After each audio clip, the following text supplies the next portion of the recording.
Greetings and salutations, everybody. Welcome to the John Campea Show, the best damn movie-related show on the planet Earth. I'm, of course, your host, John Campea. It's an honor and a privilege to have you guys joining me today, as it is every day, as we talk about our favorite things in the world, movies, and all things in the world of movie news. We got a whole bunch of stuff to talk about today, guys. Avengers breaking records. We've got the director of Ghostbusters remake saying they want to make another one. The price of movie tickets going up. Is Star Wars Solo being drowned out with all the attention being given to Deadpool 2 and to the Avengers Infinity War? All that, plus your live questions, a whole bunch to start off with today. So let's get things going with the first topic today. And that first topic today is going to be talking about, of course, the box office. It happened. Avengers Infinity War has now officially broken the opening weekend box office record previously held by Star Wars The Force Awakens, which sits at $248 million. Yesterday, the estimated box office take of Infinity War was $250 million, which made it too close to call. But today, those numbers adjusted up to $257 million, making Avengers Infinity War the all-time opening weekend champion, and edging out The Force Awakens by $10 million. Worldwide, the movie has taken in over $640 million, almost equaling the entire box office total of Justice League in just 3 days. This is nuts. So here's what basically happened. Yesterday, the estimates come out. This says Avengers Infinity War made $250 million. Now, we talked at length yesterday saying, guys, that's not going to be the final number. The estimates usually adjust by 1 to 3%, which normally doesn't mean anything. 1 to 3% is inconsequential, unless you're talking about numbers as big as $250 million. Sometimes those numbers go up when the actuals come out on Monday. Sometimes they go down. If they go down, Star Wars The Force Awakens is still the record holder. Now, one of the things we said at the beginning of the week that I think all of us agreed with was that no matter what happens, if Infinity War falls short, it's going to fall short by 10 million or less. If it beats the record, it's going to beat it by 10 million or less, and that's what happened. The actuals number went up to $257 million, which means it is now the all-time opening weekend box office record holder by less than $10 million. So it was razor close. It came right down to the edge. And really, what a celebration this is for Disney. Because no matter who won, whether Star Wars The Force Awakens was still the champion or whether Avengers Infinity War, it's all Disney. Disney won either way. But still, this is a really great affirmation for Marvel, for Disney, for Kevin Feige, who have been building this for 10 years, over 19 films, to sort of culminate in Avengers Infinity War. And the people were interested. The people we all went, I mean, I've seen it 3 times already. I don't know how many times you guys have seen it. A whole bunch of us went out to go see this damn film. And the result is a record-breaking weekend. And of course, I also mentioned there in the story that at $640 million worldwide on its opening weekend, keep this in mind. To just get a real appreciation for how big that number is, Warner Brothers' Justice League and its entire theatrical run made $650 million worldwide in its entire 12-week run. Avengers Infinity War just made $640 million in its first weekend. That just gives us some context. That's not picking on Justice League at all. I'm just saying that just gives us the context of just how massive this opening weekend was. Both in terms of domestically, it's setting the new opening weekend record, and internationally taking $640 million. It's astonishing. Now, I'm sure you guys are going to want to talk more about Infinity War. Please, no spoilers once we get into the live questions part. But yeah, absolutely phenomenal number. Brand new record is $257 million. How long is it going to be before that record's broken? I'm going to guess a while. It's going to be a while before that record's broken. All right, let's move on to the next thing here. And talking about, remakes and sequels and things like that, the 2016 reboot of Ghostbusters didn't do all that well at the box office, taking in just $230 million on a $144 million budget, meaning it actually kind of lost the studio money. However, critics did enjoy the film as it hit a 73% critic rating on Rotten Tomatoes. The director of the film, Paul Feig, has now come out and reasserted his desire to make a sequel when he said the following. Paul Feig said this: We would love to make a new one. It's really up to the studio to want to do it. We had so much fun making that movie. The movie's just really built an audience in the last 2 years since it's been out. I get contacted every day by people who are such fans of it, and so many women who are inspired by seeing women in science. I will go to my grave proud of that movie and so proud of what the cast did in that film. So, we've got the director of the film coming out and saying he wants to make a sequel. No big surprise there. A director wants work. Big surprise. But you know what? Ghostbusters, the 2016 rendition, is a really interesting study when you look at crowd reactions. Now, first of all, it should be said that the Ghostbusters 2016 film had one of the worst marketing campaigns in history. Remember the first trailer? It was one of the most absolutely worst car wreck of a trailer ever. I think there were a lot of people who were on the fence about that movie when it was first coming out. I think there were a lot of people who were on the fence about Ghostbusters. And then that first trailer came out and it turned a hell of a lot of people off. Understandably, because it was a terrible ass trailer. But then the movie came out, and I'm going to tell you, I saw the movie, I liked it. I thought it was fun and funny. There were way too many homages to the original, though. It got to be sickening. Like, every 5 seconds, they had to stop the movie to say, look, remember this guy from the first movie? Look, remember that thing from the first movie? It's like every 5 minutes, the movie had to stop what it was doing. That was infuriating, but I still found it fun and light and entertaining. I did. It wasn't great, but I thought it was good. Now, there are a bunch of bottom-feeding, ass-backwards losers out there who insist that the only reason critics or somebody like me like the film is because we're trying to be politically correct. Okay, so then why did Proud Mary get negative reviews? Why did Lucy get negative reviews? Why did all these female-led films get negative reviews? Oh, I'm sorry, that doesn't fit your narrative. Listen, asshole, I don't say you didn't like it because you're a misogynistic, sexist asshole. No, if you didn't like the film, you just didn't like the film. Nothing wrong with that. If you watch it didn't work for you, it didn't work. But guess what? I watched it and it worked for me, and I would really thank you very much not to try to put fake excuses on me. Oh, you just said you liked it because of this. Go back humping your cousin and just shut your mouth. The adults are talking. Anyway, I thought the movie was okay, but terrible marketing campaign. The idea didn't go over really well with people. Paul Feig didn't help matters much with some of his public comments at the time either. He didn't help matters much. Are we ever going to see another Ghostbusters? I'll be honest with you. I wouldn't mind, because I thought the first one, I thought Chris Hemsworth was hilarious in it. I thought the cast was pretty funny. It's a decent movie to me. But if I'm an executive, do I greenlight another Ghostbusters movie? Hell no. I mean, the first one lost you money. Actually, probably lost you a bunch of money. I mean, not close your business down kind of money, but it did lose money. That's not the formula for doing another film. Plus, all the PR stuff and controversy going on around it. And again, Paul Feig didn't help matters much with some of the comments he made at the time. So honestly, as a fan, would I mind seeing another Ghostbusters? I wouldn't mind it. If I'm an executive, do I greenlight a Ghostbusters movie? No, probably not. That's probably not going to happen. All right, let's move on to the next story here.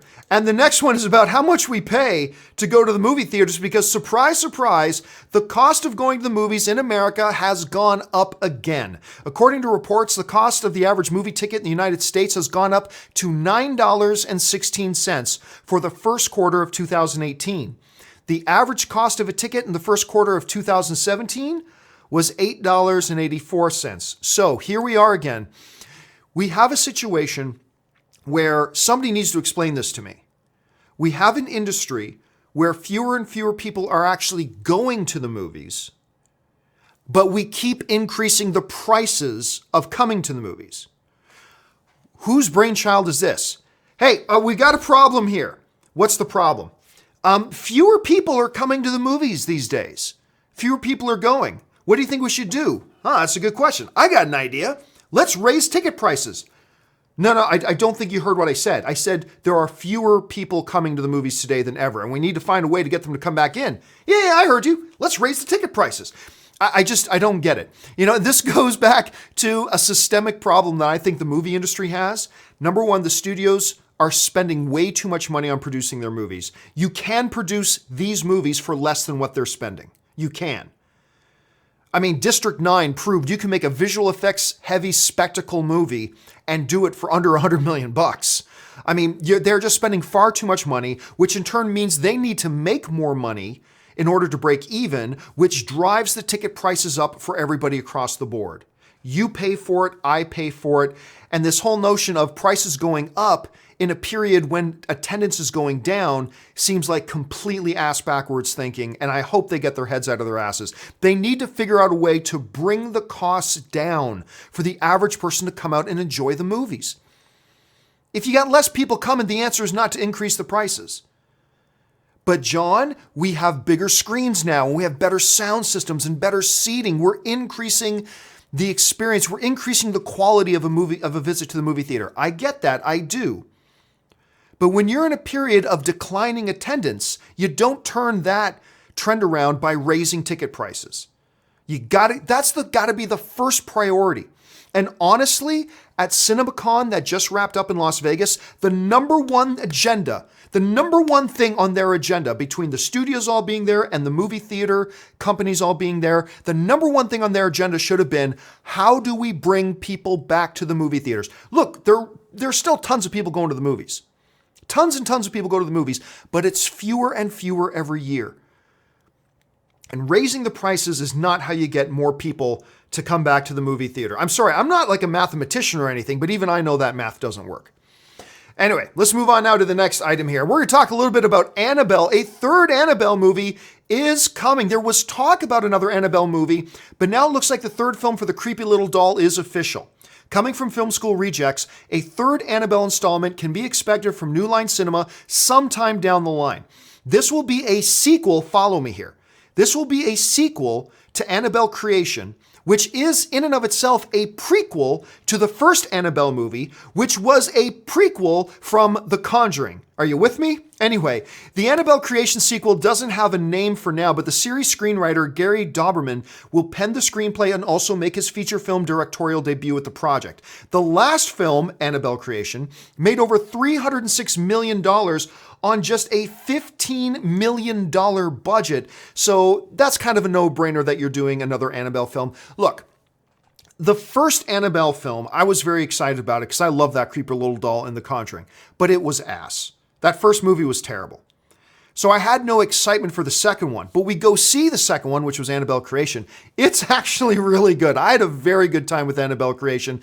And again, it made over $300 million on just a $15 million budget. That's one of these no-brainer situations where obviously they're going to make a sequel, and I'm glad that they are. I'm looking forward to this movie. I'll go out and see it. Hopefully it's more in the vein of Annabelle Creation than it was that first Annabelle movie. So I'm looking forward to the sequel of the prequel of the prequel. It's a sequel of the prequel of the, yeah, that's right. Sequel of the prequel of the prequel. I'm looking forward to it. All right, and finally here in this movie news rundown, let's talk a little bit of MoviePass. Do you remember when MoviePass used to allow you to use your card to see a movie that you love as many times as you wanted? Well, those days are now officially gone. When MoviePass put out the following announcement, this is what MoviePass said publicly. We recently updated our terms of service to reflect that MoviePass subscribers are only permitted to see a select movie in theaters once with your MoviePass. It said, we hope this will, listen to this bullshit. We hope this will encourage you to see new movies and enjoy something different. Yeah, right. That's why you put on these restrictions. So we would go out and see new movies and enjoy new experiences. Oh, that's totally why you did it. Totally being, philanthropists there. Just trying to get us to go and see. So here's the deal. MoviePass has had a rough couple of weeks. All right. So first of all, it becomes public that now new members no longer can get unlimited movies. Remember, you used to be able to get one movie a day. Not anymore. Now, if you sign up for MoviePass, you only get 4 movies a month, which is fine. It's still a good deal, but it's nothing compared to 30 movies a month, right? People who are already MoviePass members still get to use unlimited, but guess what? That's going to go away soon. Because MoviePass has in their terms of service that they reserve the right to change their terms of service whenever they want. So if you're an existing MoviePass member, use your card as much as you can because eventually you're going to get rolled back to just 4 movies a month too. I guarantee it. Then on top of that, back when MoviePass first started, they always had this restriction. Hey, you can see each movie once. But then last year, when they rolled out their $10 a month plan that got everybody going crazy, they lifted that restriction, say, hey, you got a favorite movie? Go watch it as many times as you want. So here we're coming up now to Avengers Infinity War, and everybody's planning on seeing this movie 4 or 5 times, and they got their MoviePass card ready to do it, and just in time for Avengers Infinity War, MoviePass puts out this announcement. By the way, guys, we're reinstituting that restriction. You can only see every movie once. So if you were planning on using your MoviePass card to go watch Avengers Infinity War 4 or 5 or 6 times, tough. You can use it to go see it once, but then you're cut off. This all comes, of course, on the heels the other week of that third-party bookkeeper, basically, who went in and looked at MoviePass's books and said, things don't look good. There is serious doubt, was the phrase they used, that MoviePass could ultimately succeed. There is serious doubt, they said.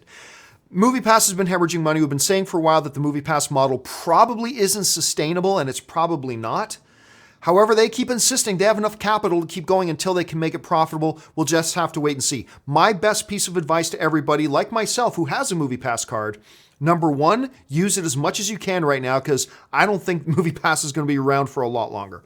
Number 2, I highly encourage you to go and check out Cinemia. Cinemia is like MoviePass, except it's a little bit more expensive, but you can use online ticket ordering, you can buy your tickets in advance, and you can get 2 tickets for a movie. One for you and one for a guest.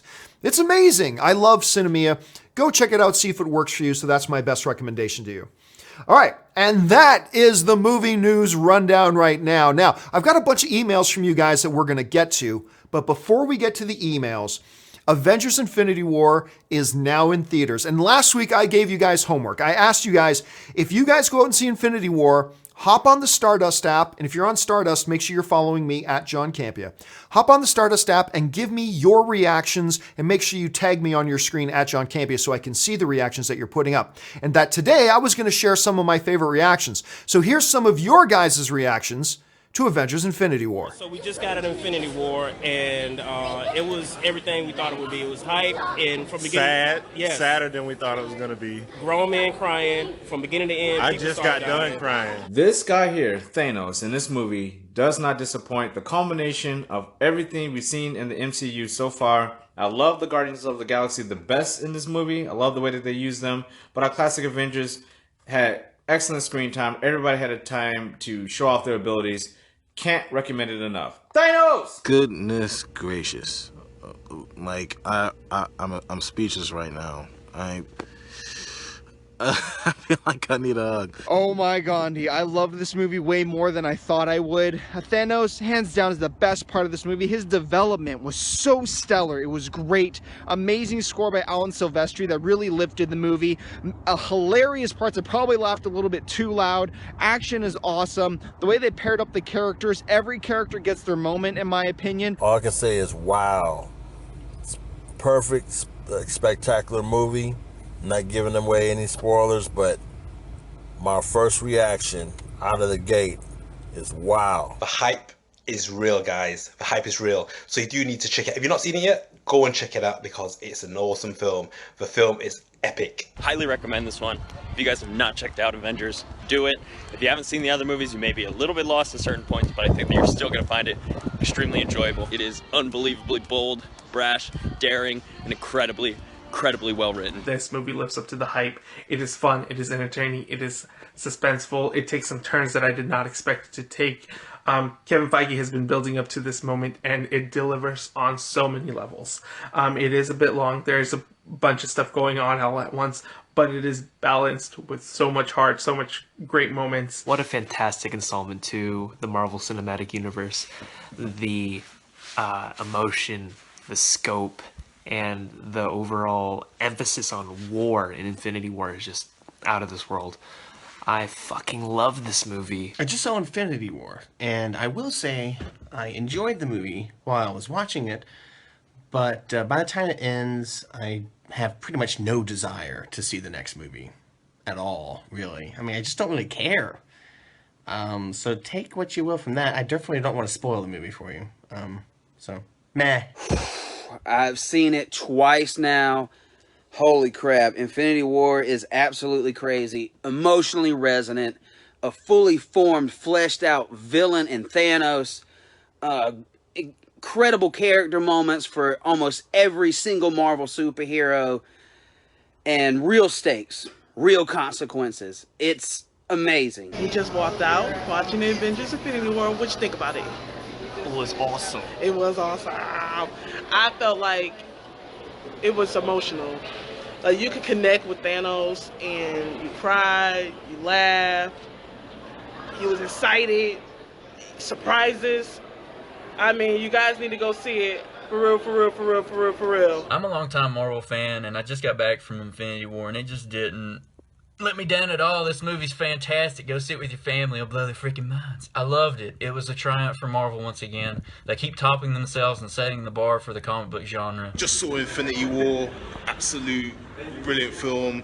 Thanos is the guy. It's like a Genghis Khan. Marvel's version of Genghis Khan. Loved it. Loved it. Very complex character. He was the main character of the film. Would have liked to see more of some of my other favorites, like Black Panther and Captain America, but it's all good. Thanos better than Heath Ledger, I think. Absolutely loved this movie. Made me feel every emotion in the book, and you can see how the MCU is built to this so far. Thanos, the best villain in the MCU, and the fallout of all the previous films, the Avengers being torn apart and then being thrown into this. Absolutely amazing. That movie blew me away. I don't know what's going to happen next, but I loved it. All right, and that's your guys' reactions to Avengers Infinity War. Most of you loved it. Not everybody thought it was the greatest thing ever, but a lot of you guys really enjoyed it. I really enjoyed it. And hey, guys, I'm going to let you know. Yesterday, Ann and I did a 2-hour, it actually ended up being 2.5-hour live Avengers Infinity War spoiler review. And there were so many comments and questions coming in. Even though we went 2.5 hours, we only got halfway through it. We only got halfway through all the questions got sent in. So tomorrow morning, I've got 2 companion videos going up. I've got the regular John Campea companion video going up, but then I also have a special companion video for the Avengers Infinity War spoiler review part 2, catching up on all those questions. But here's the other thing. I asked, you guys answered. So a ton of you guys have been asking me, do another live stream Avengers Infinity War spoiler review discussion video. So tomorrow night, we're going to do part 3, and it's going to be live. So part 2 is in the morning, which is pre-recorded, getting caught up on all the comments and questions that got sent in last night. But then tomorrow night, we're going to do another live part 3. I'll let you know what time. I'll announce what time a little bit later. I got to get it all worked up, but because so many of you guys have asked for it, we're going to do that tomorrow night. So keep your eyes open for that. All right, let's get over now to the emails and questions that you guys have sent in. How do you send in a question or a topic to be discussed here on the John Campea Show? It's real simple. You just email me anytime at john@thejohncampeashow.com. Put the word topic in the subject line. And as always, guys, keep those emails to 90 words or less. So let's get things going here. The first email in here today comes to us from Patreon supporter Jeff Bingham, who writes, I kind of get the sense Solo is getting drowned out by Infinity War and Deadpool 2 at the moment. Between Infinity War promoting an Extinction-level movie event, hence the opening, and Deadpool 2 ramping up the irreverence, Peter has his own Twitter account, promotion for Solo honestly looks a little too ordinary now. Despite the Star Wars name and regardless of final quality. All right, thanks a lot for the question, Jeff. And hey, it's a fair question. I think that's why we haven't seen Solo do a full court press right now on Solo, a Star Wars story, because all the attention and hoopla that was going to be given to Avengers Infinity War. And let's not forget that these are 2 properties owned by the same company. Solo is a Disney movie. Avengers Infinity War is a Disney movie. Disney understood that, hey, a lot of attention is going to be put on Avengers Infinity War right now. We're not going to go full court press, but they are going to after this week. Believe me, they're already starting to put out some new stuff and everything like that. But is it getting drowned out? I don't think so. Remember, my initial thought was I didn't think Solo was going to make $100 million opening weekend. But I'm seeing tracking numbers. We've seen tracking numbers the last few weeks saying it's going to make $150 million opening weekend. To me, I still have a hard time believing that. Like, that's a little bit crazy to me. On top of that, Disney just showed a great vote of confidence for Solo by having its premiere on May 10th. Solo is going to have its big world premiere on May 10th, which is like 2 weeks before the movie opens. So you're going to see reactions and reviews coming out shortly thereafter, after the 10th. So they are letting the word get out. So that means they've got confidence that people are going to like this movie. So no, I don't think it's going to get drowned out. I think if it makes $100 million opening weekend, that's a smash success. Because again, it's a Star Wars movie, yes, but it's one that nobody ever asked for. All the drama that surrounded it with having Lord and Miller on, then firing Lord and Miller, bringing in a new director, like all that kind of stuff. It's just, I still have a hard time seeing it making $150 million, but if it makes $100 million, it's successful. If it makes $150 million, oh my God, smash hit. And by the way, right now, Solo and Deadpool 2 are tracking about the same. They're both tracking for $100 million, $150 million opening weekend. So we're going to have to see how it goes. But honestly, no, I'm not feeling like Solo or Deadpool are getting drowned out by anything at this point. I think they're both going to do okay. I think both those films are going to do just fine. All right, let's move on to the next email. And the next email today comes to us from Andrew, who writes, fan from the UK here. Well, thanks for writing, Andrew. Warner Brothers have shown themselves to be reactionary to their own movies and others, i.e. the MCU. My question is, do you think seeing the execution of Infinity War and its success will lead Warner Brothers to make more changes, or will they stick to their current course? My view is their current slate may do well, but will never be an event like Justice League was supposed to be. Well, all right, thanks a lot for the question, Andrew. And I would say this. A lot of people are still asking today, is Warner Brothers going to adapt and change, or are they going to stay the course now that Infinity War's come out and they've seen the type of success these comic book team-up movies can have? I'm going to suggest this, though. Remember, it was just a little while ago that Warner Brothers announced that Hamada is now running the DC Cinematic Universe. And what that means is there's a new sheriff in town overseeing and running the DCEU. And right now, we don't know what his plan is. He knows what his plan is. Warner Brothers knows what his plan is.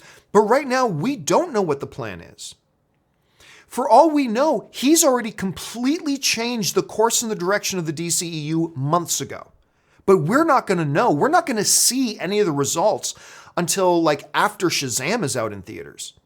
Because Shazam was already in motion when he got brought on. Aquaman was already well in motion and probably finished shooting by the time he came on. So we're going to see what the results are of Hamada coming on to run things, but we're not going to recognize what the results are for maybe another year from now. So for all we know, they've already completely changed directions. What I don't think they're going to do is, look, whatever changes they're going to make, they knew they had to make them before Infinity War came out. It's not like Infinity War came out and made them go, oh, wait a minute, Marvel films are successful? What? Like they already knew that. So they're not surprised by the success of Infinity War. They knew it was going to be that successful. They've seen the success of the rest of the MCU. So no, I don't think the success of Infinity War is going to change anything because they already knew it was going to be successful. They already knew the type of success the MCU had.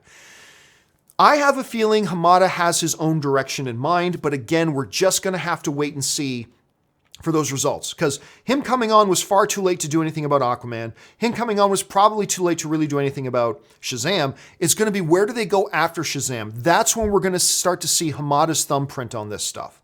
When we're going to see what kind of change of direction and plans they have. That's what we're going to have to see. And we're just going to have to be patient. We're going to have to sit and wait and be patient and just believe that good things are in store in the future for the DC Cinematic Universe. At least I choose to believe that. All right, let's move on now to the final emailed question of the day. And the final emailed in topic today comes to us from Martin Jeffries, who writes, Infinity War faces its first real box office challenge on May 18th when Deadpool 2 opens. Between now and then, we have Bad Samaritans, Tully, Overboard, Life of the Party, and Breaking In. Are these films just being thrown in Infinity War's path to die? Which of these films do you think will perform the best? Thanks, and bring on the filthy. Okay, so yes, Martin points out a really good point here. Infinity War is going to have a couple of weeks to itself. There are some people worrying about how big of a second week drop-off it'll have. There's no competition in week 2. Yes, it'll hurt from the fact that almost everybody went out to go see it this weekend already, But with no real competition next weekend, I don't expect to see that big of a drop-off. I think it'll be around the 50% mark. I think we're going to see a drop-off around 50%, which is totally acceptable. That's totally where you want to see it, around that or a little bit less if you can. So I think it'll be fine. So we've got these 5 wide release films coming. First of all, Payback is a film they've been promoting for a long time. I remember seeing the first trailers for Payback like 6 months ago. So this whole idea, a mom trapped outside of a home, trying to get into her family as there's criminals inside. They want something from her, blah, blah, blah. I haven't seen the movie yet. I'm going to go see it in a couple of days. That looks like it could get a little bit of an audience. Bad Samaritan, I know it's got David Tennant in it. I don't know much about it, and they've done no marketing on that film, so I don't expect that to do much. Overboard with Anna Faris, which is a remake of the Kurt Russell one. I don't see a lot of people being interested in that. Although Anna Faris's show Mom, or Moms, whatever it's called, I've never seen it, but apparently it does pretty good in the ratings. They might get some of her television audience out to watch it there, but honestly, I have sensed no excitement from the audience for Overboard, so I don't think that's going to be really big. Tully is interesting because you got Charlize Theron in there, who's great, love her. You got Mackenzie Davis in there from *Halt and Catch Fire*, and she's going to be in the new Terminator film as well. She's great.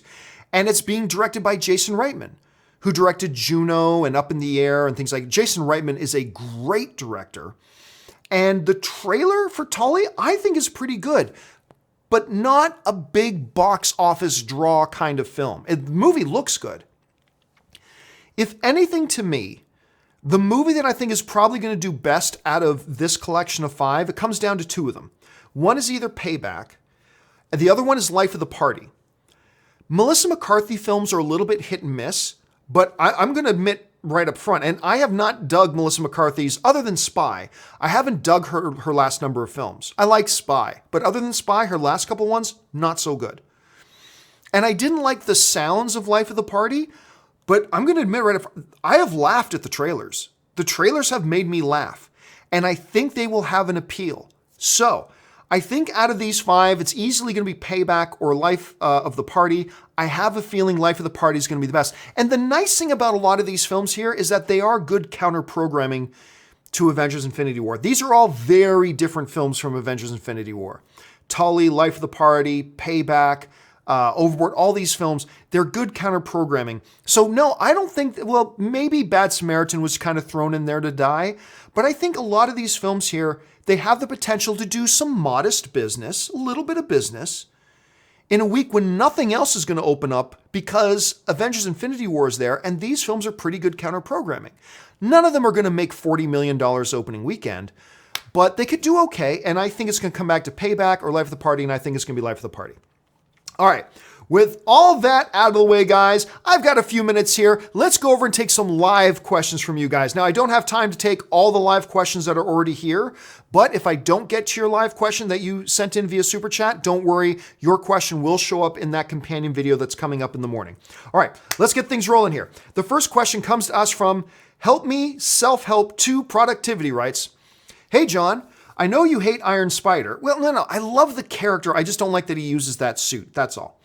But now, do you think it makes sense why he needed the suit since they went up to space? We're using made-up names. You know what? I appreciate the question, but I cannot answer it. I cannot give you my answer for that about why it still doesn't work for me, because then I'd be getting into spoiler territory, and there are still people here who have not had a chance. All the shows have been sold out. So there's still people in this live stream right now who haven't had a chance to see the movie, so I cannot go into my answer there. Check out my spoiler review, because in there I do get around to talking about that specific issue, about my feelings on the Iron Spider suit now that I've seen Avengers Infinity War, but I can't do it here because it gets into some spoiler territory. Hope you understand, man. Ben Rayner writes, do you know anything about Kotobukiya states? I'm looking at them. They look like smaller and cheaper Hot Toys. Have you seen them? Worth it. Kotobukiya, I should say, toys. They make some damn good ones. As a matter of fact, right here. See these 2 stormtroopers there? They're 2 of their series, and they are lower cost. They're not the same quality, but they look really nice. They're very I especially love my stormtroopers there because they got these magnets on their feet and they stick. For the price tag, they're very nice alternatives to Hot Toys. They're not 1/6 scale or anything like that, but I have a couple of Kotobukiya's toys, and I like them. I think those stormtroopers, a pack of 2, I think cost me $30, and they look great. They look wonderful.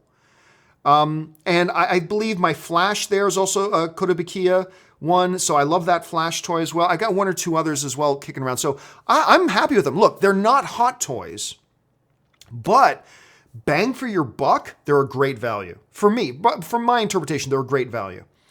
Help Me Self-Help writes, hope that wasn't spoiler since trailer shows Iron Spider. Well, the trailer shows Iron Spider, but I can't go into why it does or does not work for me because I'd have to explain certain scenes as to, in order for me to give my answer. That's the problem. The problem isn't the question. The problem is that for me to give an answer would mean getting into spoilers.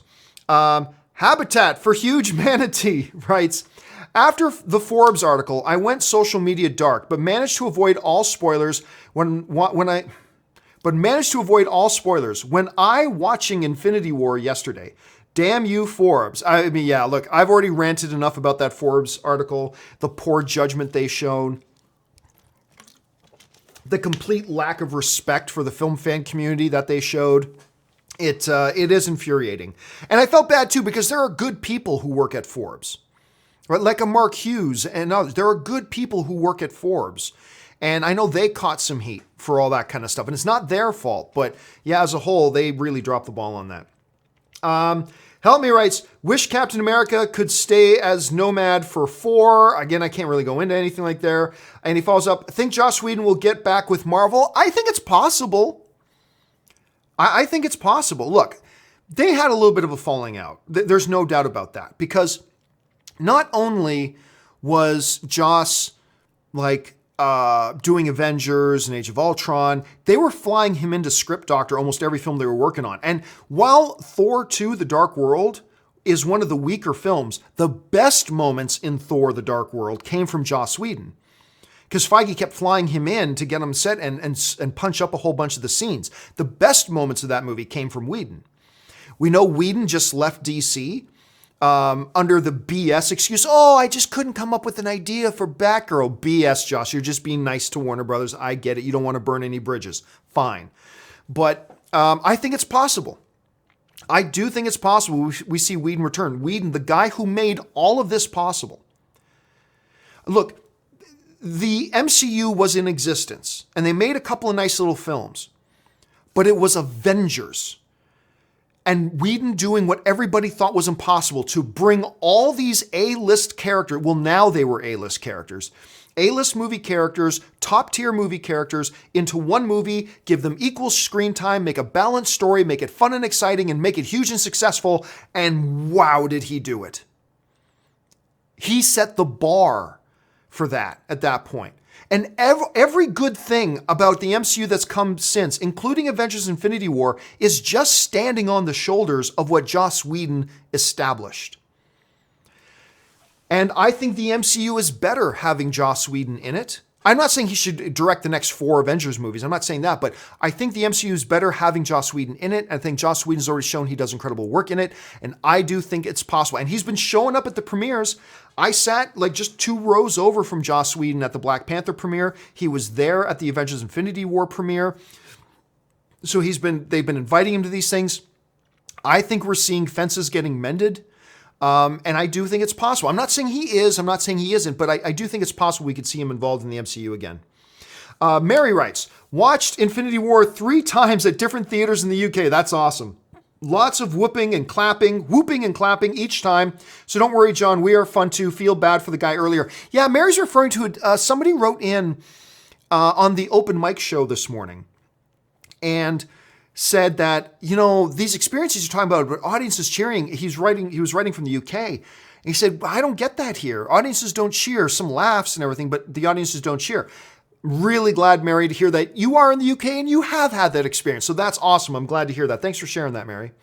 All right. Next one comes to us from Curtis Lopez, who writes, would you say in the Mount Rushmore of major film franchises would be Star Wars, Lord of the Rings, Harry Potter, and the MCU?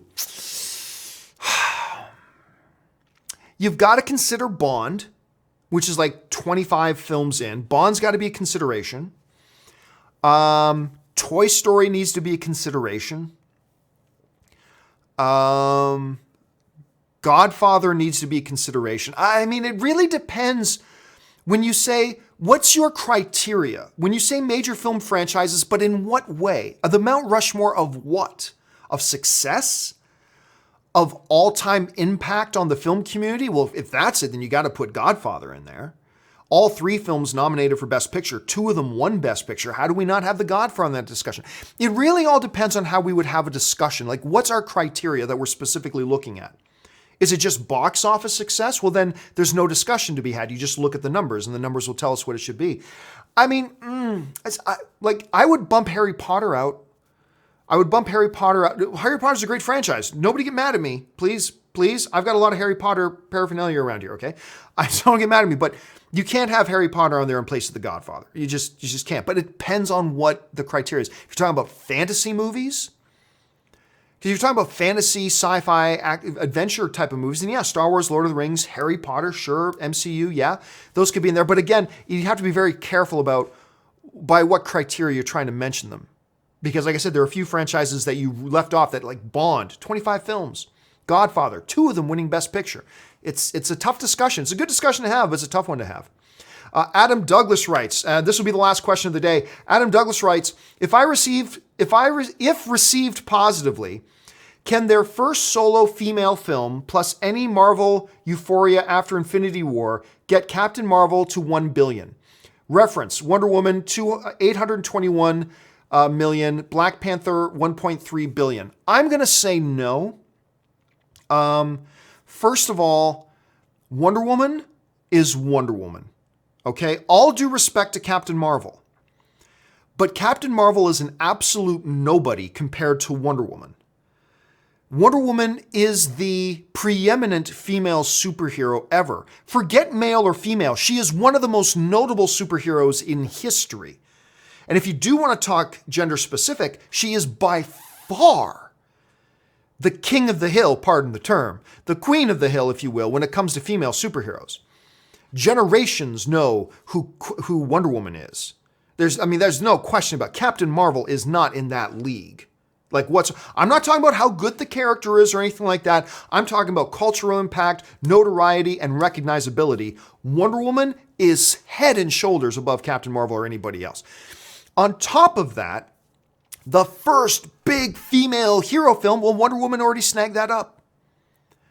So now you have to qualify it a little more. It's the first female-led hero film by the MCU, but it's not the first. In the new era of comic book movies, it's not the first female-led superhero movie. That's Wonder Woman. In the new era of comic book movies, Wonder Woman is the first one to do that. So there is a couple of drawbacks. I think Captain Marvel will be successful, absolutely, and I'm excited to see it. But I think it'll be closer to the results of Thor Ragnarok than it will be, say, to Black Panther.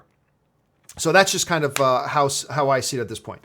Last one I'll take here is AFC writes, are you disappointed Infinity War beats Star Wars or don't care? Oh, I don't care. No. Look, I don't love Star Wars. First of all, they're both Disney, so Disney wins either way. Secondly, I've always told you guys that money does not necessarily equal quality. Thirdly, I'm a big fan of the MCU. So I'm super thrilled that Avengers Infinity War has made so much money. Not to mention, on top of that, Star Wars still has this unbeatable streak that will never be equaled by the MCU or anybody else, where it's had 3 films in a row that have all cleared $1 billion. And if Solo does it, and I don't think Solo will, but if Solo did, it'll be 4 films in a row that all clear $1 billion. Never been done before. Maybe if Solo does it and it cracks 4, maybe may never be done again. So there's enough success and money for happiness all around. I'm thrilled for the success of Star Wars. I'm thrilled for the success of the MCU. So no, not at all. I don't feel bad about it at all. I'm thrilled that the culmination. Look, I'll say I know Kevin Feige. I mean, I don't hang out with him. I don't call him on the phone and chat with him or anything like that. But I know him enough that now when we see each other in public, we can say, hey, John, hey, Kevin, we can do that. I'm so thrilled for the work that he has put in and seeing the success. and the track record of excellence that they've had over there at the MCU is just remarkable, and I'm super thrilled for them. And it's look, I wouldn't have been any less happy for them had they not broken the record. If they didn't break the record, who cares? It's still massive amounts of money and still the biggest opening for any comic book movie in history. It wouldn't have been any less happy for them than I am now that they did break it. So there's tons of success and tons of money to go around for MCU, for Star Wars, for the DCU if they can get things back on track, for James Bond films, for the Bourne films, for the Fantastic Beasts franchise. There's plenty of success and money to go around for everybody. And no, it doesn't make me feel bad at all. I'm super thrilled for it. All right, that will do it for me for today, guys. By the way, listen, do me a favor, folks. If you are somebody who enjoys my programming, do me a favor and head on over to www.patreon.com/John Campea.